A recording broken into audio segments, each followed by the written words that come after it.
Hi students, welcome to another Mr. Ness screencast. Today's aim is development and economic sectors, and here are your objectives. Please pause the video, look these questions over, and get ready to copy some vocab terms and take some notes.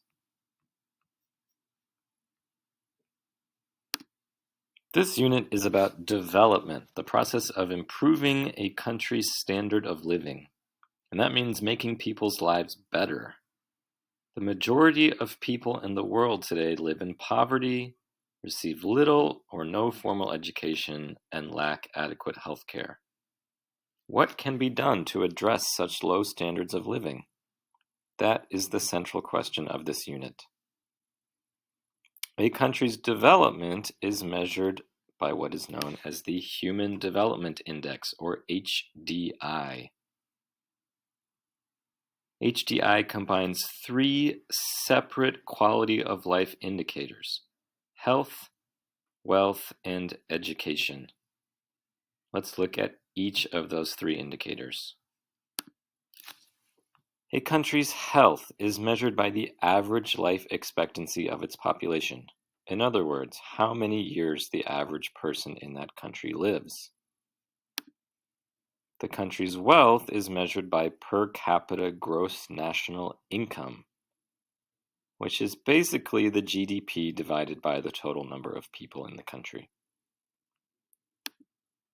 And its education is measured by the average years of schooling.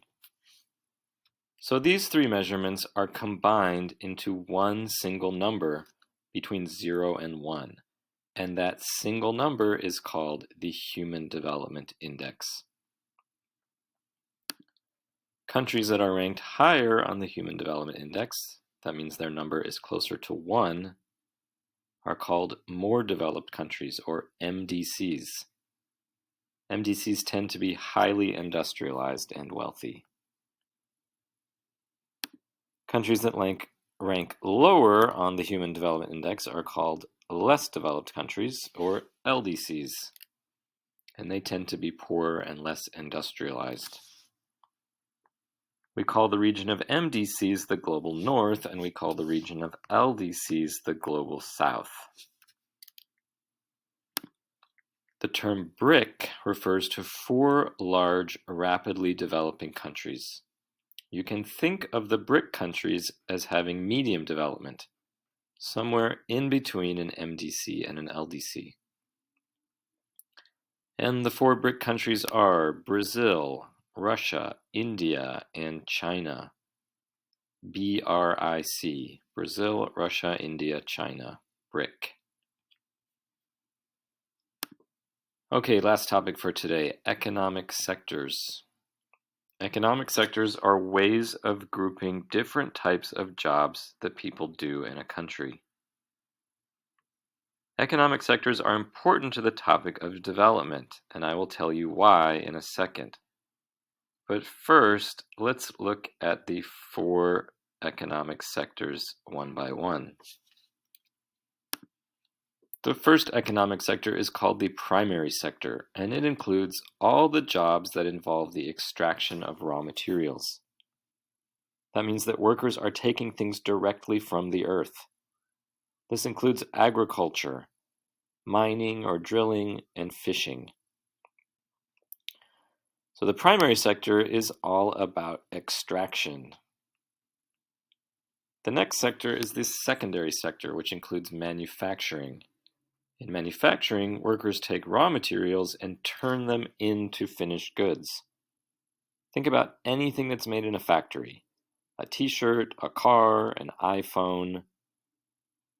The workers that sewed the cloth for the shirt, built the engine of the car, or attached the circuit board to the iPhone were all a part of the secondary sector. So the secondary sector is all about making things.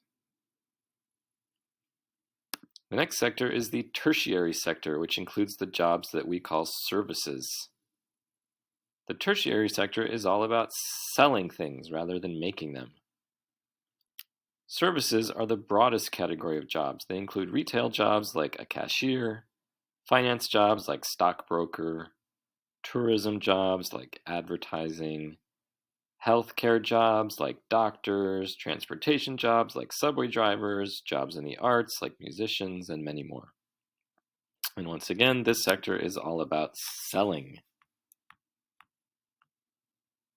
The next sector is the Quaternary Sector, also called the knowledge economy. It includes research and development jobs like a scientist, and information technology, which includes jobs like computer programmer.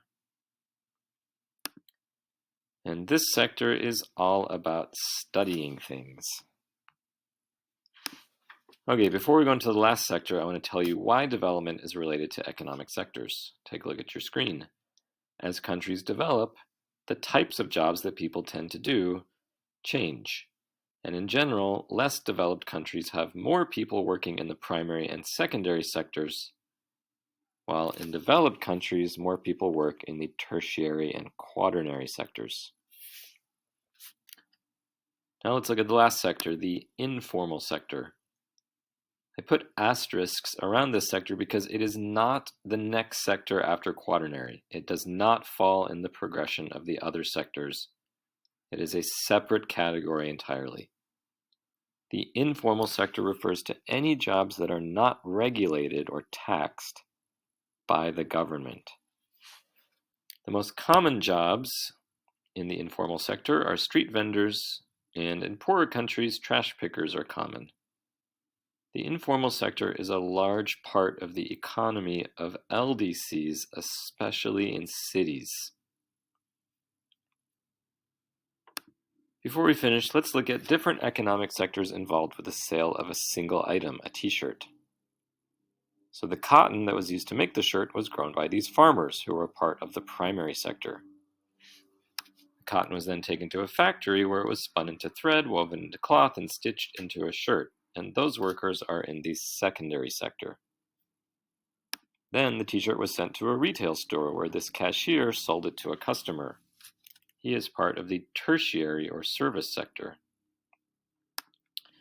And these two fashion sales researchers will analyze how well the shirt sold to make predictions about current trends and decide what styles are most popular. And they are in the quaternary sector. After the customer discarded the shirt, it ended up in this trash dump where a rag picker found it and tried to resell it. This woman does not have a registered business and will not pay taxes on the money she makes from reselling the shirt. So she is part of the informal sector.